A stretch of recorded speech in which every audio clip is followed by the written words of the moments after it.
तर उद्धव ठाकरे यांनी अजित पवारांच्या कर्जमाफीच्या वक्तव्याचा खरपूस समाचार घेतला।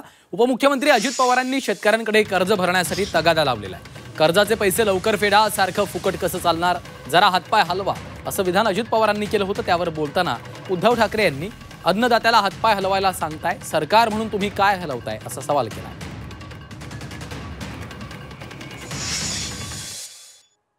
आता 30 जूनला तो निर्णय घ्यायचा ठरलेला आहे। त्याच्या संदर्भामध्ये तो किती एकराचा काय एकल ते आम्ही एप्रिलमध्ये तुम्हाला सांगू।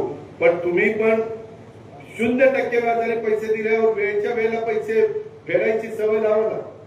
सारखंच फुकटात आणि सारखंच माफ कसं व्हायचं?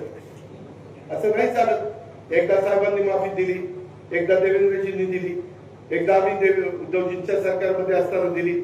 आता पुन्हा माहितीत आम्ही सांगितलं आम्हाला परत निवडून द्यायचं होतं, आम्ही माफ करू, आम्ही माफ करू। लोक काय म्हणतात तुम्ही सांगितलं मग करा।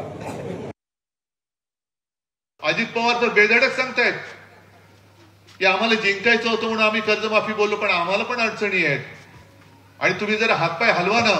कोणाला सांगताय तुम्ही? अन्नदात्याला सांगताय। जो हातपाय हलवून सुद्धा आता आपत्ती अशी आली की तो हलवणारा हात त्याला कपाळावर मारून घ्यावा लागतोय, त्याला तुम्ही सांगताय हातपाय हलव, मग तुम्ही काय हलवताय? नाही म्हणजे सरकार हलवताय ना तुम्ही, असं मला म्हणायचंय। तुम्ही असं बघा, मी वेडवाकडे काय बोलत नाही, मी फक्त असं म्हटलं अजित पवारांना की तुम्ही सरकार हलवताय ना, एवढंच माझं म्हणणं होतं।